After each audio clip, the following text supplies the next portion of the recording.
اما بعد فاعوذ باللہ من الشیطان الرجیم بسم اللہ الرحمن الرحیم رب اشرح لی صدری ویسر لی امری واحلل عقدۃ من لسانی یفقہوا قولی۔ السلام علیکم ورحمۃ اللہ وبرکاتہ۔ ناظرین، رمضان المبارک اپنے اختتام کو آ پہنچا ہے اور ہم سب کو انشاءاللہ جلد ہی عید الفطر کی خوشخبری ملنے والی ہے۔ عید الفطر افطار کا تہوار ہے۔ جس طرح ہم رمضان میں ہر روز روزہ رکھنے کے بعد شام کو افطار کرتے رہے ہیں، اب یہاں پورے مہینے کا افطار ہو جائے گا۔ افطار کا معنی کیا ہے کہ وہ پابندی جو ہم پر رمضان میں کھانے پینے کی تھی، اب ہم اس پابندی سے باہر آ رہے ہیں، گویا ایک طرح سے آزادی مل رہی ہے۔ لیکن کیا مومن ہر چیز سے آزاد ہو جاتا ہے؟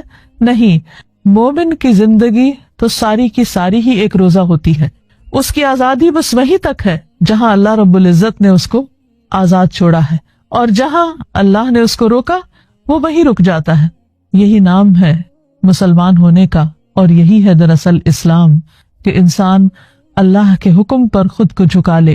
ایک حدیث میں آتا ہے للصائم فرحتان، روزہ دار کے لیے دو خوشیاں ہیں، یفرحہما، جن پر وہ خوش ہوتا ہے، اذا افطر فرح، جب وہ افطار کرتا ہے تو خوش ہوتا ہے، یعنی ہر روز روزہ کھولنے کے وقت میں اس کو ایک خاص خوشی نصیب ہوتی، اور اسی طرح رمضان کے اینڈ پر جب روزوں کا اختتام ہوتا ہے اور عید کا دن اس کو نصیب ہوتا ہے اور اس دن وہ روزہ نہیں رکھتا بلکہ افطار کرتا ہے، تو یہاں بھی وہ خوش ہوتا ہے اور وہ اس خوشی کو مناتا ہے، اس خوشی کو محسوس کرتا ہے۔ ایسا نہیں کہ وہ خوشی کے موقع پر غم کا اظہار کرے یا خوشی کے موقع پر خوش نہ ہو۔ یا مومن کی یہ صفت بتائی گئی ہے کہ وہ اذا افطر فرح، افطار پر خوش ہوتا ہے، اور عید پر بھی مومن خوش ہوتا ہے۔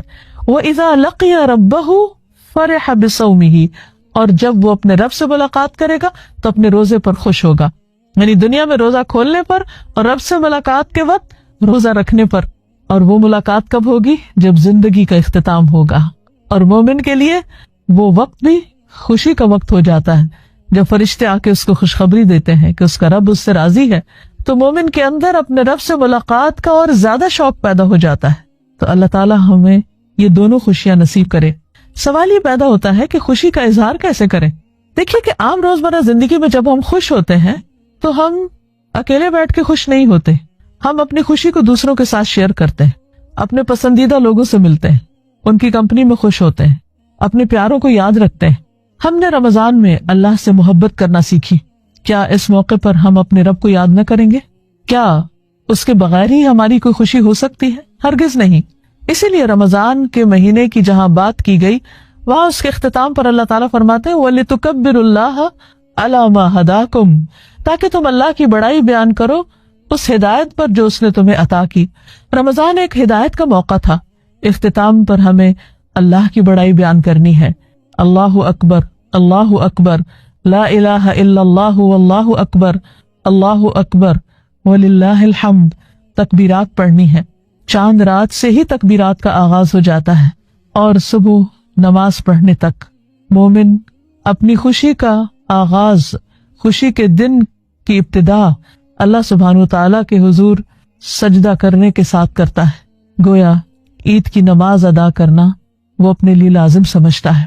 اور پھر یہاں یہ بات بھی یاد رہے کہ اگرچہ رمضان کا اختتام ہو رہا ہے، ایک نئی صبح طلوع ہو رہی ہے جو خوشیوں کی صبح ہے، اس کے ساتھ ہی عید کے بعد کے دن وہ اپنی پرانی روش پر نہ لوٹ جائے، وہ ایک نئی زندگی کا آغاز کرے جس میں وہ گناہوں سے پاک صاف ہو چکا ہے، جس میں اس کا دل اللہ کی محبت سے لبریز ہو چکا ہے، جس میں اس نے اللہ کی اطاعت کے عہد کیے ہیں۔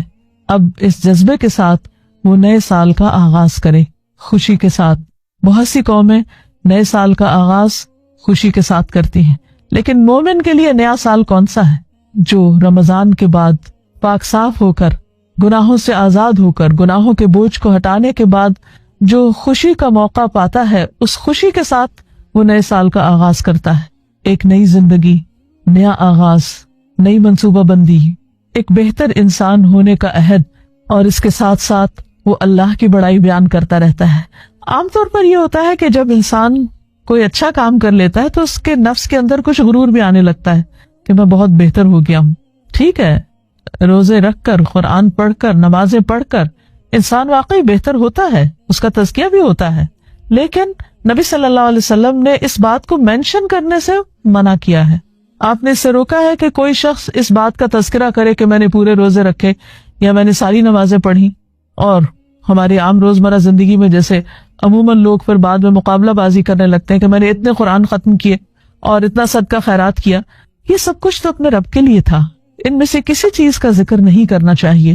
عبادت کو جس طرح بھی ممکن ہو زیادہ سے زیادہ مخفی رکھنا چاہیے. اور جب انسان منہ سے بولنا شروع کر دیتا ہے تو ایک طرح سے اس کے اندر ایک بڑائی کا احساس بھی پیدا ہونے لگتا ہے. اس احساس کو ختم کرنے کے لیے بار بار تکبیرات دہرائی جاتی ہیں. اللہ اکبر کبیرہ والحمد للہ کثیرہ وسبحان اللہ بکرۃ واصیلا. اللہ بڑا ہے، بہت ہی بڑا. والحمد للہ کثیرہ، اور بہت کثرت کے ساتھ اللہ کی تعریف جس نے ان سب نیکیوں کی توفیق دی. اور وسبحان اللہ بکرۃ واصیلا، اللہ کی پاکیزگی بیان کرتے ہیں صبح بھی اور شام بھی. عید کی خوشیوں میں اللہ کو یاد کرتے کرتے، اللہ کی بڑائی بیان کرتے ہوئے، تکبیرات بلند کرتے ہوئے ہمیں اللہ کے بندوں کو نہیں بھولنا. نماز عید پر جانے سے پہلے ہمیں صدقہ فطر بھی ادا کرنا ہے. صدقہ فطر کیا ہے؟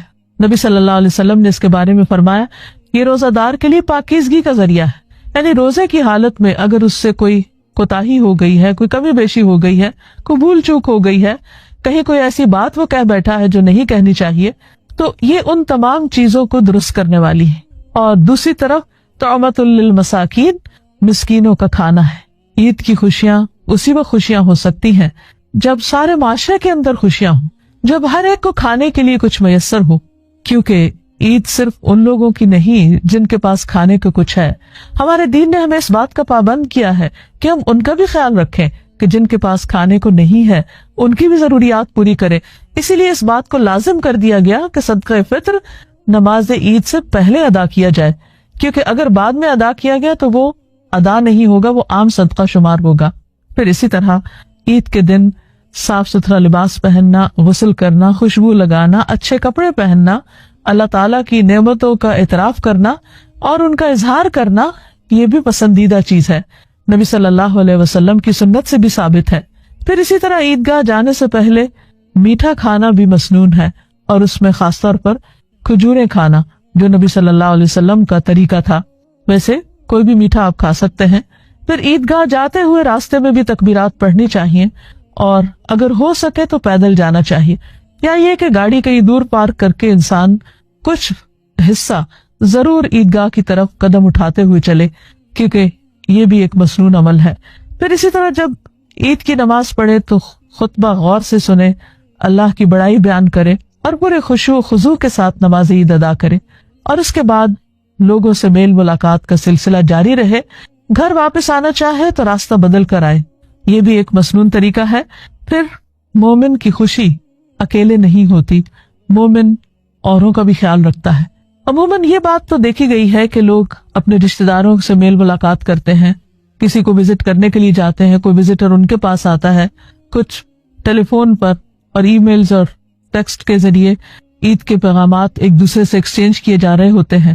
لیکن ایسے میں محروم طبقات کو بھی قطعاً نہ بھولیے. سوچئے ان بیماروں کے بارے میں جو ہسپتالوں میں پڑے ہوئے ہیں اور آج عید کی خوشیوں میں شریک نہیں ہو سکتے. ہو سکے تو ان کو وزٹ کیجیے. اسی طرح کچھ لوگ قید کی حالت میں ہو سکتے ہیں، جیلوں میں ہو سکتے ہیں، ان کے بارے میں بھی سوچئے. دیگر تکلیف میں مبتلا لوگوں کے بارے میں بھی سوچئے، کیونکہ مومن ہر حال میں اپنے رب کی اطاعت کرتا ہے اور اس کی مخلوق پر مہربان ہوتا ہے. کیونکہ مومن کی خوشی صرف جسمانی خوشی نہیں ہوتی، وہ صرف کھانا پینا اور کھیل کود میں ہی حصہ نہیں لیتا، بلکہ اس کی خوشی روحانی خوشی ہوتی ہے. اسی لیے وہ ذکر اور نماز کے ساتھ دن کا آغاز کرتا ہے، پھر ظہر کی نماز کی ادائیگی کو بھی بھولتا نہیں، اور پھر نمازوں کے وقفوں کے بیچ میں انسانوں کے حقوق کو بھی فراموش نہیں کرتا. وہ صرف اپنے لیے خوشیاں سمیٹنے والا نہیں ہوتا، بلکہ وہ خوشیوں کو بانٹنے والا ہوتا ہے. وہ اس سے بھی ملتا ہے جو اس سے نہیں ملتا، جو اس سے قطع تعلق ہی کرتا ہے وہ خود آگے بڑھ کر اس کو سلام کرتا ہے، اور یوں ہر طرف سلام سلام اور رحمتوں کے پیغام اور خوشیوں کے پیغام پوری فضا کو خوبصورت بنا دیتے ہیں، روشن کر دیتے ہیں، اور انسان اپنے غموں کو بھول جاتا ہے. ایک اور بات جس کا تذکرہ کرنا چاہوں گی وہ یہ ہے کہ انسان عید کی خوشی میں محو ہو کر اپنے کل کو نہ بھولے. اسے کل کیا کرنا ہے، آئندہ مہینے میں کیا کرنا ہے، آئندہ سال میں کیا کرنا ہے، اس کے لیے بھی تیاری شروع کر دے ڈے 1 سے ہی. کیونکہ انسان کا نفس ایسا ہے کہ اگر تھوڑی سی بھی ڈھیل دے دی جائے اس کو تو وہ بہت دور چلا جاتا ہے، پھر اس کو پکڑنا اور اس کو کنٹرول کرنا بہت مشکل ہو جاتا ہے. اسی لیے اب دیکھتے ہیں کہ رمضان کے روزے اگرچہ فرض روزے اختتام کو پہنچتے ہیں، لیکن نبی صلی اللہ علیہ وسلم کی سنت سے شوال کے مہینے میں 6 روزے رکھنا بھی ثابت ہے، جن کو 6 شوال کہا جاتا ہے. ان کے بارے میں حدیث میں آتا ہے رسول اللہ صلی اللہ علیہ وسلم نے فرمایا جو شخص رمضان کے روزے رکھ کر شوال کے مہینے میں 6 روزے رکھے اسے عمر بھر کے روزوں کا ثواب ملتا ہے. ایک اور جگہ پر نبی صلی اللہ علیہ وسلم نے فرمایا رمضان کے روزے 10 مہینے اور شوال کے 6 روزے 2 مہینوں کے برابر ہیں. اس طرح یہ 1 سال کے روزے ہوں گے. رمضان کا ہر روزہ مثلا 30 روزے، 1 روزہ 10 روزوں کے برابر، اور پھر رمضان کے بعد جو 6 روزے ہیں ان میں سے ہر روزہ 10 کے برابر، تو 360 ہو جاتے ہیں. اور اس طرح گویا ایک شخص پورے سال روزے سے ہے. رمضان کا مہینہ اگر 29 کا بھی ہو تو حدیث کے مطابق اس کا اجر کم نہیں ہوتا، بندہ مومن کو 30 کا ہی ثواب مل جاتا ہے. بہرحال ابھی سے پلاننگ کر لیجئے شوال کے روزوں کی، کیونکہ اللہ تعالیٰ کی رحمت کے خزانے عام ہیں، بہت وسیع ہیں، ہمارے تصور سے بہت بڑھ کر. یہ روزے مسلسل بھی رکھے جا سکتے ہیں، یعنی شوال کے، اور الگ الگ بھی رکھے جا سکتے ہیں جیسے بھی سہولت ہو. اور اگر رمضان میں بیماری کی وجہ سے، سفر کی وجہ سے یا کسی اور شرعی عذر کی وجہ سے روزے چھٹ گئے ہوں تو ان کی قضا بھی جلد رکھ لینی چاہیے، کیونکہ زندگی کا کچھ پتہ نہیں. پھر اسی طرح شوال گزرنے کے بعد باقی سال میں نفلی روزوں کا اہتمام بھی کرنا چاہیے. ایک حدیث میں آتا ہے، ابو ہریرہ سے مروی ہے، رسول اللہ صلی اللہ علیہ وسلم نے فرمایا تعرض الاعمال یوم الاثنین والخمیس واحب ان یعرض عملی وانا صائم. رسول اللہ صلی اللہ علیہ وسلم نے فرمایا سوموار اور جمعرات کو لوگوں کے اعمال اللہ کے حضور پیش کیے جاتے ہیں. میں چاہتا ہوں کہ جب میرے اعمال اللہ کے ہاں پیش کیے جائیں تو میں اس وقت روزے سے ہوں. اسی طرح ہر مہینے 3 روزے، ایام 20 کے روزے، وہ بھی انسان کے لیے بہت بہترین ہیں. ابن عباس سے مروی ہے، رسول اللہ صلی اللہ علیہ وسلم نے فرمایا صوم شہر الصبر وثلاثة ایام من کل شہر یذہبن وحر الصدر.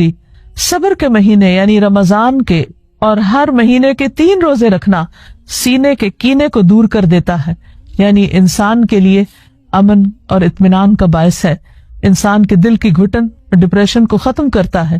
ناظرین، اس کے ساتھ ہی ہمارا شہر رمضان کا سلسلہ اپنے اختتام کو پہنچا.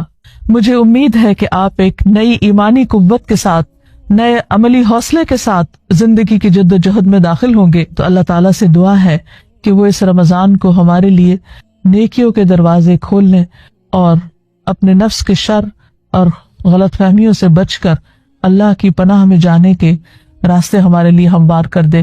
تو آپ بھی اگر عبادت کا معنی نہیں جانتے، اس کی حقیقت نہیں جانتے، تو آپ نے بھی اپنے آپ کو ضائع کیا، اپنی یہ عمر برباد کی. آپ کی ساری کوششیں، چاہے آپ آسمان سے تارے توڑ لائیں، بڑی بڑی ایجادات کر ڈالیں، بڑے بڑے انکشافات کر لیں، لیکن آپ کی ساری کوششیں کیا ہوئی، کیا رہی؟ ہاں، واقعی رائے گاہ گئی. مثال کے طور پر یہ پینسل کس کام کے لیے ہے؟ لکھنے کے لیے. اگر آپ اسے جھاڑو دینے لگیں تو اس کا صحیح استعمال ہے، لیکن آپ کا نہیں ہو سکتا ہے کیونکہ تنکے کی طرح آگے سے تو یہ کام بھی لے لیتے ہیں اس سے. جھاڑو تو دلے نہیں گی اور یہ بھی ٹوٹ جائے گی. مثلاً آپ کو دیوار میں کیل ٹھونکنا ہے، آپ اٹھائیں اس گھڑی کو اور ٹھونکنے لگے، کیا ہوگا؟ یہ گھڑی اس کام کے لیے، اس سے یہ کام لینا کیا ہے؟ پھر بعض اوقات ہم اس طرح کام لیتے ہیں چیزوں سے، جو چیز جس کام کے لیے نہیں ہوتی اس سے وہ کام لے رہے ہوتے ہیں، ایسا کرتے ہیں. لیکن عام طور پر ہم کیا کرتے ہیں؟ پھر اس چیز کا نقصان کر دیتے ہیں. ہم بھی پیدا کیے گئے عبادت کے لیے، لیکن ہم معلوم نہیں کیا کر رہے ہیں. اپنے آپ سے پوچھئے، سوال لکھیے، کیا آپ اپنے وجود یا اپنی پیدائش یا اپنی تخلیق کا مقصد پورا کر رہے ہیں؟ مطمئن ہیں؟ اچھا یہ بتائیے کہ پیغمبروں کو اللہ نے کس لیے بھیجا تھا؟ سمپل الفاظ میں انسانوں کو ان کی زندگی کا مقصد بتانے کے لیے. پیغمبروں نے آ کے کیا کہا تھا؟ ہر پیغمبر نے آ کے ایک ہی سبق دیا، اور وہ کیا ہے؟ جی ہاں، اللہ کی عبادت کرو. پیغمبروں کے آنے کا یہ مقصد تھا نا. اللہ نے بندوں کو اپنی عبادت کے لیے پیدا کیا. پیغمبروں نے آ کر بندوں کو یہ سبق یاد کرایا، اسی کا احساس دلایا. اچھا یہ بتائیے کہ نبی صلی اللہ علیہ وسلم نے مکہ سے ہجرت کیوں کی تھی؟ ہجرت کا کیا معنی ہوتا ہے؟ گھر بار چھوڑ دینا. آپ نے اپنا گھر بار کیوں چھوڑا تھا؟ چلیے آپ تو اللہ کا پیغام پہنچانے کے لیے تھے، تو وہ جو باقی سارے گھر چھوڑ گئے تھے وہ کس لیے چھوڑے تھے؟ باقی سب نے گھر کیوں چھوڑا تھا؟ حضرت ابو بکر نے کیوں چھوڑا تھا؟ تقریباً 200 لوگ تھے جنہوں نے گھر چھوڑا تھا، مکہ چھوڑ دیا تھا. کیوں چھوڑا تھا؟ جی ہاں، تاکہ اللہ کی عبادت کر سکیں. تو اس سے یہ پتا چلتا ہے کہ اگر عبادت کے راستے میں کوئی چیز رکاوٹ بن رہی ہو تو کیا کرنا چاہیے؟ کیونکہ رکاوٹ آ گئی، اب کیا کریں، عبادت نہیں ہو سکتی. تو جس کام کے لیے گھر بار چھوڑنے کا حکم ہے وہ کام پھر کتنا اہم ہوگا یا نہیں؟ یہ جو آپ یہاں تشریف لاتے ہیں گھر بار چھوڑ کر، یہ کس مقصد کے لیے لاتے ہیں؟ تاکہ ہم سیکھ سکیں کہ ہم کس مقصد کے لیے دنیا میں آئے ہیں، عبادت کے طریقے کیا ہیں، عبادت کیسے کی جاتی ہے. یہ بھی اسی مشن کا ایک حصہ ہے.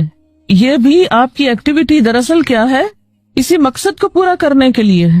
کیا جانے بغیر کہ عبادت کیا ہے اور کیسے کی جاتی ہے عبادت کی جا سکتی ہے؟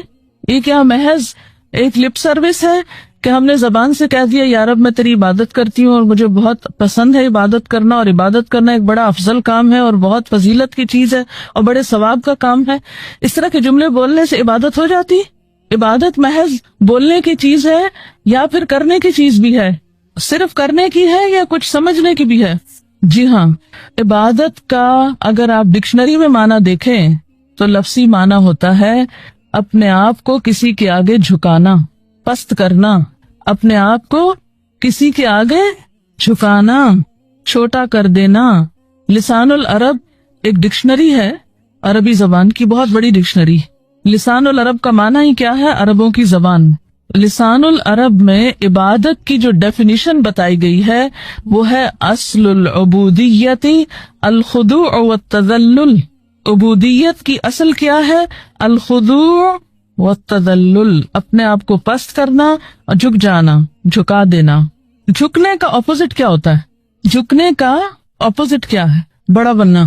پست کرنے کا اپوزٹ کیا ہے؟ بڑا کرنا.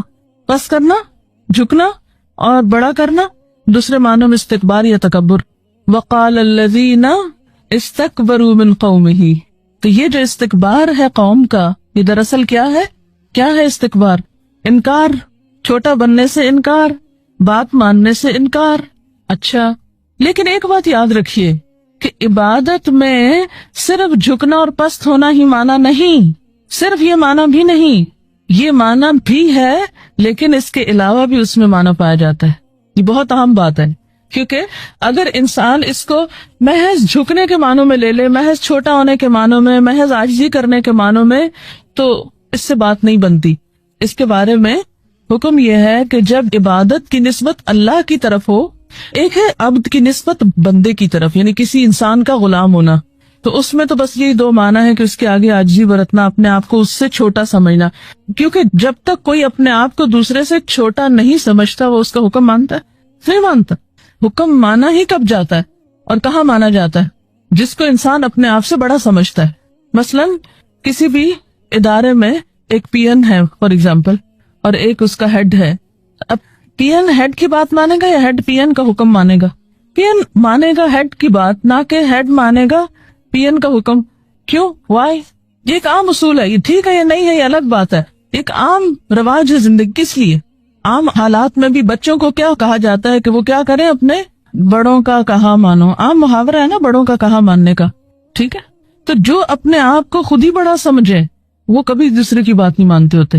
انکار اور نافرمانی میں اصل چیز تکبر ہی ہے اس کا سبب. تو بہرحال بات میں یہ کر رہی تھی کہ جب عبد کی نسبت کسی بندے کی طرف ہوتی ہے تو اس میں خضوع اور تذلل ہے، لیکن جب عبد کی نسبت اللہ تعالیٰ کی طرف ہو، یعنی عبادت اللہ کی، تو اس میں محبت کا مفہوم بھی شامل ہو جاتا ہے.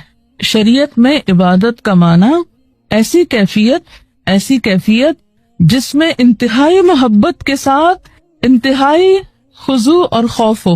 ابن کثیر نے یہ تعریف لکھی ہے. ابن کثیر کون ہے؟ مفسر قرآن ہے. قرآن کی تفسیر لکھی ہے انہوں نے، ٹھیک ہے. تو ابن کثیر کیا کہتے ہیں کہ عبادت اس کیفیت کا نام ہے جس میں انتہائی محبت کے ساتھ انتہائی خوف اور خضوع یعنی عاجزی پائی جاتی. ایک طرف انتہائی محبت ہے اور دوسری طرف انتہائی خوف ہے اور انتہائی عاجزی. اب ذرا فیل کریں اس کو، یہ کیسے ہوگا؟ دو کنٹراڈکشن، دو متضاد چیزیں دل کے اندر، ایک طرف انتہائی محبت اور ایک طرف انتہائی خوف، اور ان دو چیزوں کی وجہ سے انتہائی عاجزی. محبت انسان کو کیا بناتی؟ متکبر. ذرا سوچئے، جو کسی سے محبت کرتا ہے اس کا غلام بن جاتا ہے کہ نہیں؟ اس کی ہر بات ماننے لگتا ہے، ٹھیک ہے نا. اور جو کسی سے ڈرتا ہے وہ بھی کیا کرتا ہے؟ اس کی ہر بات ماننے لگتا ہے. تو اس سے پھر معنی اطاعت کا نکل آیا. عام طور پر جو معنی کیا جاتا ہے نا کہ عبادت کا معنی اطاعت ہے، تو یہ اسی معنی میں کی جاتی ہے. یہ اس کا ڈرائیوڈ میننگ ہے، ڈائریکٹ میننگ نہیں ہے جس کو کہتے ہیں نا اس سے مراد یہ ہے. کیا سمجھ میں آیا؟ ابھی یہ جو میں بات کر رہی تھی نا کہ انتہائی محبت کے ساتھ انتہائی خوف، دو متضاد کیفیات، یہ بالکل بیلنس کر دیتی ہیں اس احساس کو. اور اگر یہ دو طرف نہ ہو، صرف یک طرفہ بات ہو، تو وہ بات درست ہی نہیں رہتی. مثلاً اگر آپ کہیں کہ عبادت میں صرف انتہائی محبت ہے اور خوف نام کی چیز کوئی نہیں، تو کیا ہوگا؟ اعتدال ختم ہو جائے گا. اور اگر کہیں انتہائی خوف ہے اور محبت نام کی چیز نہیں، اور اگر ایک زیادہ اور دوسرا کم ہے، تو بھی بات نہیں بنے گی. دونوں کو اپنے آخری حصے تک جانا ہے. محبت بھی اپنی انتہا تک جائے گی اور خوف بھی اپنے انتہا تک جائے گا. وہ پھر عدل کا مقام آ جائے گا، وہاں اصل عاجزی پیدا ہو جائے گی. اللہ سبحانہ وتعالی اپنے بندے کے قریب ہے، اپنے بندے کی دعاؤں کا جواب دیتا ہے، انہیں قبول کرتا ہے. اس لیے ہمیں مانگتے رہنا چاہیے اور مانگنے کے آداب کو بھی ملحوظ رکھنا چاہیے. سب سے پہلے اللہ سبحانہ وتعالی کی حمد و ثنا. لا الہ الا اللہ وحدہ لا شریک لہ، لہ الملک ولہ الحمد وہو علی کل شیء قدیر، لا حول ولا قوة الا باللہ، لا الہ الا اللہ ولا نعبد الا ایاہ، لہ النعمۃ ولہ الفضل ولہ الثناء الحسن، لا الہ الا اللہ مخلصین لہ الدین ولو کرہ الکافرون. اللہ کے سوا کوئی الہ نہیں، وہ اکیلا ہے، اس کا کوئی شریک نہیں. بادشاہت اسی کی ہے اور تمام تعریف اسی کے لیے ہے، اور وہ ہر چیز پر پوری قدرت رکھنے والا ہے. گناہ سے بچنے کی طاقت اور نیکی کرنے کی طاقت اللہ کے سوا کوئی دینے والا نہیں ہے. اللہ کے سوا کوئی الہ نہیں، ہم صرف اسی کی عبادت کرتے ہیں. اسی کی ساری نعمتیں ہیں، اسی کا فضل ہے اور اسی کے لیے خوبصورت تعریف ہے. اللہ کے سوا کوئی الہ نہیں، ہم اسی کے لیے دین میں اخلاص رکھنے والے ہیں، اگرچہ کافر ناپسند کریں. یہ دعا ہم نماز کے بعد پڑھتے ہیں، اور اس میں آپ نے دیکھا کہ صرف اور صرف اللہ تعالیٰ کی حمد و ثنا ہے، اللہ تعالیٰ کی توحید کا بیان ہے، اللہ تعالیٰ کی صفات کا بیان ہے. جب بندہ اللہ سبحانہ تعالیٰ کی تعریف کرتا ہے، شرک سے برات اور اللہ تعالیٰ کی عبادت کا اقرار کرتا ہے، تو یہ دعا کی اعلیٰ ترین قسم ہے. یہ زبان حال سے انسان پکار رہا ہوتا ہے کہ یا رب میں تیرا محتاج ہوں اور میرے سارے مسائل کا حل صرف اور صرف تیرے ہی پاس ہے، کیونکہ تو ہر چیز پر پوری قدرت رکھنے والا ہے. اور پھر اللہ سبحانہ تعالیٰ کی تعریف ہر حال میں، چاہے ہمیں کوئی پریشانی ہو، دکھ ہو، تکلیف ہو، ہم اپنی تقدیر کے واقع ہونے سے گھبرائے ہوئے ہوں، پھر بھی اللہ سبحانہ تعالیٰ سے بدگمان نہیں ہونا، بدظن نہیں ہونا، دور نہیں ہونا، ناراض نہیں ہونا، بلکہ پلٹ پلٹ کر اسی کی طرف رجوع کرنا ہے اور اسی کی تعریف کرتے رہنا ہے. تو ہر قسم کی تعریف صرف اور صرف اللہ ہی کے لیے ہے. وہی ہے جو لاچار کی دعا قبول کرتا ہے جب وہ اسے پکارتا ہے، وہی ہے جو مظلوم کی مدد کرتا ہے جب وہ اسے بلند آواز سے پکارتا ہے، اور وہی ہر تکلیف کو ہم سے دور کرتا ہے اور ہر برائی کو ہم سے ہٹا دیتا ہے. ہمارا دل اسی کے ذکر سے زندہ ہوتا ہے، ہمارے معاملات اسی کے حکم سے وجود میں آتے ہیں، اور ہماری مشکلات اسی کی رحمت سے دور ہوتی ہیں. ہمیں اسی کی دی ہوئی حفاظت سے حفاظت ملتی ہے اور مشکلات اسی کے آسان کرنے سے آسان ہوتی ہیں. ہمیں اطاعت اور عبادت اور دعا کی توفیق بھی اسی کی رحمت سے ملتی ہے، وہی دیتا ہے. اس لیے پلٹ پلٹ کر ہمیں اسی کی طرف رجوع کرنا چاہیے، اسی کی طرف لوٹنا چاہیے. ہماری زندگی میں بہت سے واقعات ایسے ہوتے ہیں کہ جو ہمیں ناگوار ہوتے ہیں، لیکن وہ ہماری تقدیر کا حصہ ہوتے ہیں. ہمیں سمجھ نہیں آ رہا ہوتا کہ ہمارے ساتھ ایسا کیوں ہو رہا ہے، وہ کیا وجہ ہے کہ یہ حادثہ میری زندگی میں ہو گیا ہے، یہ مشکل میرے یہاں پیش آ گئی ہے، یہ اللہ کی دی ہوئی تقدیر میں سے ہے۔ ہمیں جو بھی تکلیف آتی ہے، چاہے انڈیویجولی، چاہے خاندان کی سطح پر، اور چاہے اجتماعی طور پر پوری دنیا میں، چاہے وہ ذاتی طور پر کوئی بیماری ہو یا وہ پھر پینڈیمک ہو، ہر تکلیف صرف اللہ کے اذن سے ہی آتی ہے اور وہ تقدیر کا حصہ ہوتی ہے۔ اللہ سبحانہ تعالیٰ کا ارشاد ہے، ان سے کہیے ہمیں اگر کوئی مصیبت آئے گی تو وہی آئے گی جو اللہ نے ہمارے مقدر کر رکھی ہے، وہی ہمارا سرپرست ہے، اور مومنوں کو اللہ ہی پر توکل کرنا چاہیے۔ یہ ہمارے عقیدہ تقدیر کا ایک حصہ ہے کہ کوئی بھی چیز ہماری زندگی میں نہیں ہوتی مگر یہ کہ وہ اللہ ہی کا فیصلہ ہوتا ہے، تقدیر ہی کا ایک حصہ ہوتا ہے۔ قُلْ لَن يُصِيبَنَا إِلَّا مَا كَتَبَ اللَّهُ لَنَا، کوئی مصیبت آ ہی نہیں سکتی مگر وہ جو اللہ نے پہلے سے لکھ رکھی ہے۔ کہاں؟ لوح محفوظ میں۔ یعنی جو مصیبت آتی ہے، اور پھر صرف مصیبت ہی تھوڑی آتی ہے، بہت سی خیر اور بھلائی بھی پہنچتی ہے۔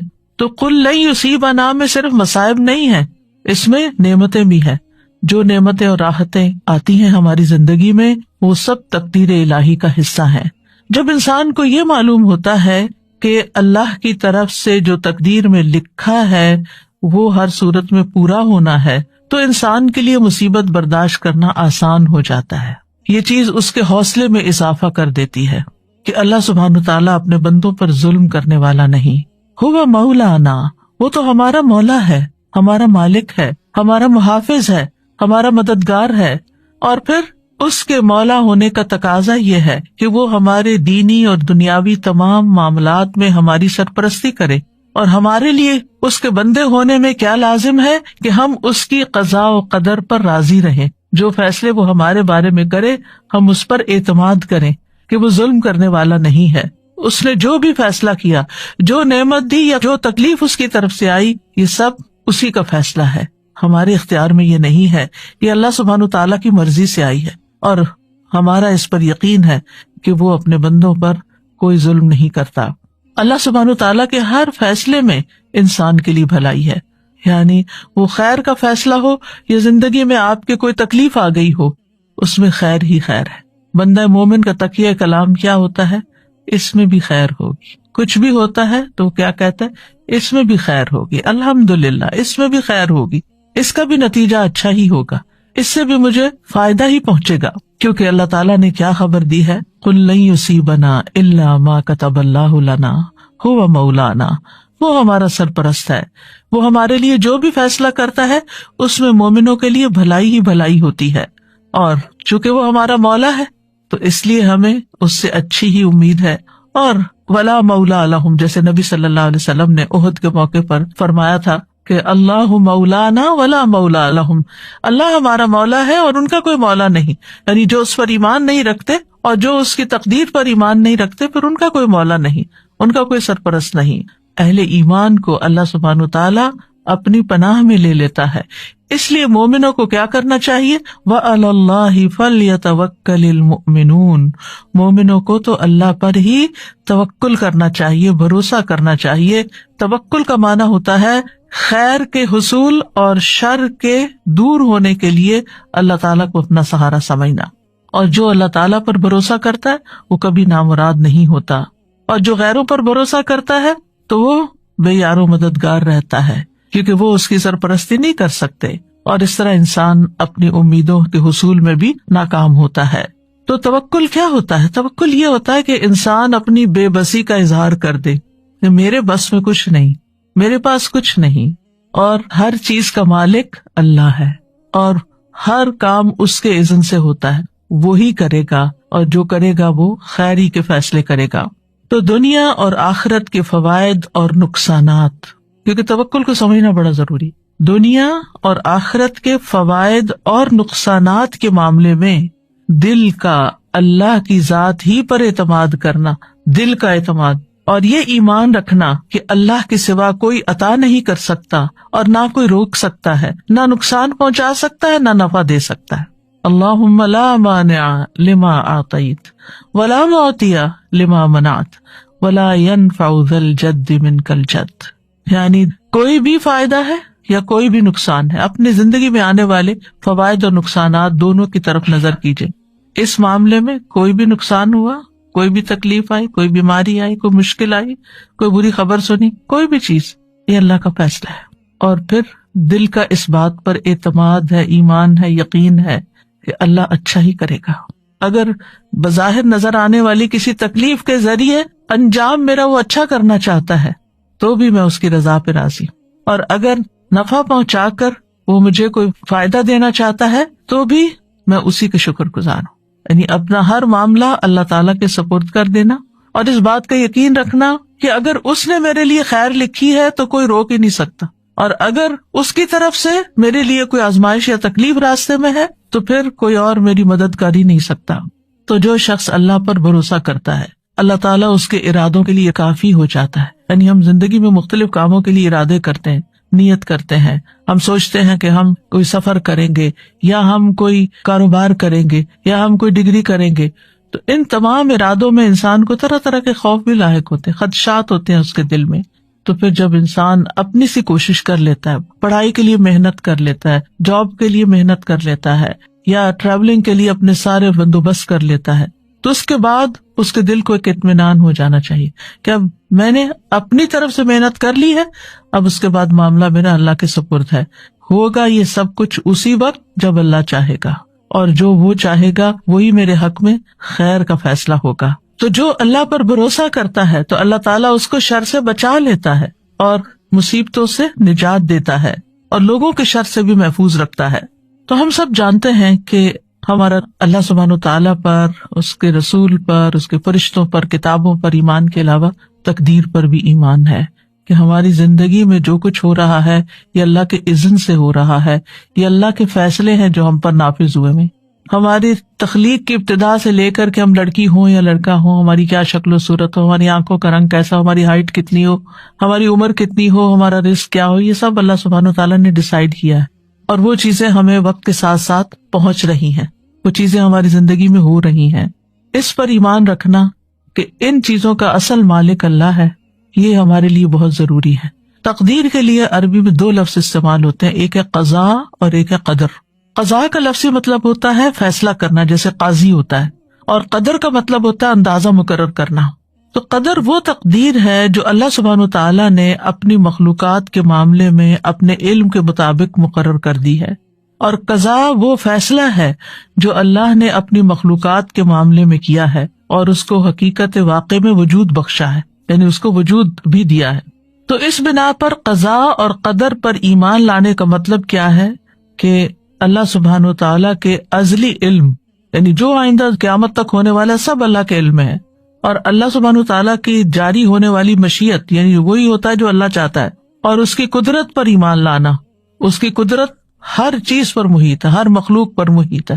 تھوڑے سے مشکل الفاظ ہیں، سمپل ورڈز میں یوں کہوں گی کہ جیسے تقدیر کیا ہے، اللہ سبحانہ تعالیٰ کا وہ علم ہے جو کسی بھی چیز کے وجود میں آنے سے پہلے ہی اللہ کو پتا تھا کہ کیا کیا ہونے والا ہے. اور اگر یہ اللہ کو نہ پتا ہوتا تو وہ پھر ہمارا رب کیسے ہوتا، یعنی اس کو علم ہی نہیں کہ آئندہ ہونے کیا والا ہے. تو یہی تو اللہ تعالیٰ کے قدرت کو اور اس کی قوت کو ظاہر کرتا ہے، اس کی طاقت کو ظاہر کرتا ہے کہ اس کے پاس ان سب چیزوں کا پہلے سے ہی علم ہے. اور پھر یہ کہ یہ صرف علم کی حد تک نہیں ہے، بلکہ اس کے علم کے مطابق اور اس کا علم جو لکھا ہوا ہے اس کے مطابق یہ فیصلے جاری بھی ہو رہے ہیں.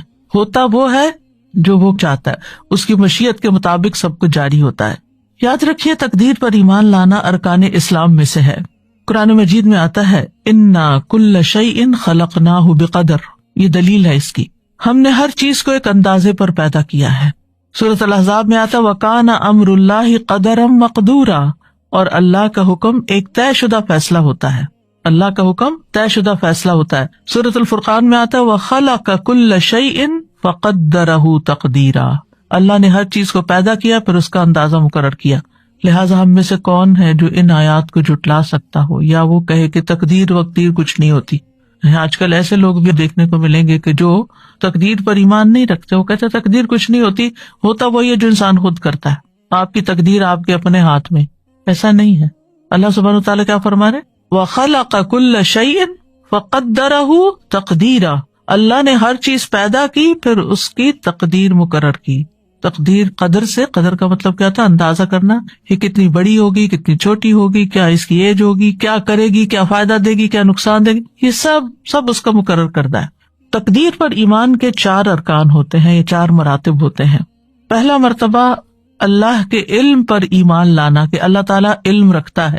دوسرا، اس بات پر ایمان لانا کہ قیامت تک جو کچھ ہونے والا ہے اس نے لوح محفوظ میں لکھ دیا ہے، یعنی اللہ کا علم یہ لکھا ہوا ہے۔ تیسرا، اللہ کی مشیت اور ارادے پر ایمان لانا جو اس کی قدرت کاملہ کے مطابق نافذ ہونے والا ہے، یعنی اللہ سبحانہ تعالیٰ کا ارادہ ہے اور اس کا ارادہ پورا ہوتا ہے۔ چوتھا، اللہ نے ہر مخلوق کو پیدا کیا ہے اور اس تخلیق میں اس کا کوئی شریک نہیں۔ تو ہمارا اس بات پر ٹھوس ایمان ہے کہ اللہ سبحانہ تعالیٰ اپنے ازلی سے مطلب یہ کہ بگننگ سے علم کی بنا پر ہر چیز کو جانتا ہے، جو کچھ ہو چکی، جو ہو رہی ہے، جو آئندہ ہونے والی ہے، سب کچھ اس کے لیے غیب اور حاضر کیا ہے؟ برابر ہے۔ پھر یہ کہ اللہ کا علم مخلوق کے علم جیسا نہیں، اللہ کے علم نے ہر چیز کو گھیر رکھا ہے۔ وَأَنَّ اللَّهَ قَدْ أَحَاطَ بِكُلِّ شَيْءٍ عِلْمًا، اللہ نے ہر چیز کو علم کے ساتھ گھیرا ہوا ہے، یعنی اللہ تعالیٰ کو اس کی ہر ڈائمینشن، ہر صورت، ہر اس کے نتائج، اثرات، سب کچھ پتا ہے۔ انسان نے تو بہت لیٹلی ڈسکور کیا نا کہ انسان کی زندگی کی بنیادی اکائی جو ہے وہ سیل ہے، اور سیل کس چیز سے بنا ہوا ہے، لیکن اللہ سبحانہ تعالیٰ نے جب بنایا تھا اس سے پہلے اللہ جانتا تھا کہ وہ کیا بنانے والا ہے، تو وہ جانتا ہے سب کچھ۔ پھر یہ ہے کہ ان ساری چیزوں کی باریکیوں کو بھی جانتا ہے، یعنی ایک سیل جو ہے وہ کب بگڑتا ہے، کیوں بگڑتا ہے، اور پھر کس طرح اس کی اصلاح ہو سکتی ہے، اور انسان کیوں بیمار ہوتا ہے، یہ چیزیں انسان آہستہ آہستہ سیکھ رہے ہیں، لیکن اللہ سبحانہ تعالیٰ کو یہ سب کچھ پہلے سے ہی پتا تھا۔ اور پھر یہ کہ وَأَنَّ اللَّهَ عَلَّامُ الْغُیُوبِ، اللہ غیب کے سارے علموں کو خوب جانتا ہے۔ اور دوسری بات کیا کہی میں نے کہ اللہ نے تقدیر کو لوح محفوظ میں لکھ دیا ہے، اللہ کا یہ علم لکھا ہوا ہے، اور انسان ہو، جنات ہو، حیوانات ہوں، جمادات ہوں، ستارے ہوں، سیارے ہوں، زمین کی مخلوقات ہوں، آسمانوں کی مخلوقات ہوں، سب کے بارے میں نہ صرف یہ کہ وہ جانتا ہے بلکہ ان سب کی تقدیر اس نے لوح محفوظ میں لکھی ہوئی ہے۔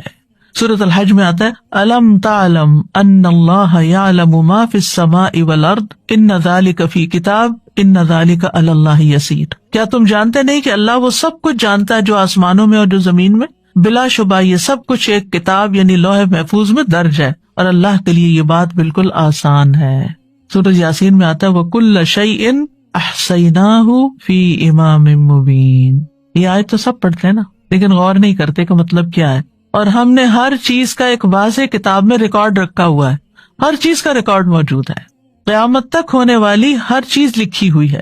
اور پھر تقدیر کے تیسرا رکن کی وضاحت کیا ہے؟ اللہ جو چاہتا ہے وہ ہوتا ہے، جو نہیں چاہتا وہ نہیں ہوتا۔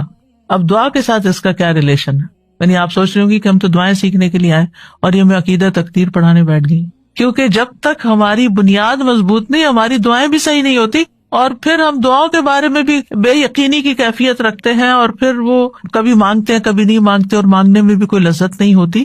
بات یہ ہے کہ آپ جو چاہتے ہیں اللہ سے مانگتے ہیں تو قبول اللہ ہی کرے گا، جو وہ چاہتا ہے وہ ہوگا، یعنی وہ نہیں ہوگا جو آپ چاہتے ہیں۔ اور اگر آپ کی چاہت اور اللہ کی چاہت ایک ہے تو وہ ہو جائے گا، اور اگر آپ کی چاہت کچھ اور ہے اور اللہ کی چاہت کچھ اور ہے تو کس کی چاہت بہتر ہے؟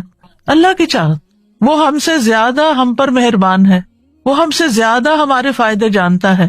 ہم صرف وقتی طور پر بہت شارٹ سائٹڈ ہے، تھوڑا سا اپنا فیوچر جانتے ہیں، وہ ہمارا لانگ ٹرم فیوچر جانتا ہے۔ اس کو پتا ہے کہ کون سی چیز اس وقت بندے کو دینی ہے اور کون سی چیز نہیں دینی، کون سی چیز آج اگر اس کو دے دی تو دنیا میں تو یہ خوش ہو جائے گا، لیکن اس کی آخرت برباد ہو جائے گی۔